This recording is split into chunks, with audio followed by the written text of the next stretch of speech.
In this video, I'm gonna show you how to add maps on GMOD. It is very quickly and very easy. First of all, you need to open your Steam and click on Garry's Mod on your game list, okay?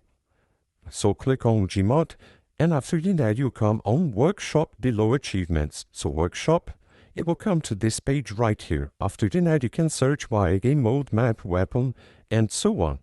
So we want to add a map, so click on map, and here you will see our GMOD apps that you can add on your GMOD, okay? Here you can sort by most popular, most recent, last updated, most subscribed, okay? In my case, I will put most popular, and over time period, all time, okay?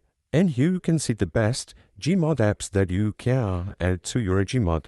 So after finding the map that you want to add, click on this plus button, okay? And GMOD will download the new app, okay? After downloading the map, click on play. Click on the first option right here and select the map that you want to play. In this case, the map that you already downloaded, and click on play right here. I hope I helped you on how to add maps in GMOD. So if this video helped you in any way, hit the like button and subscribe to our channel to receive us footsteps.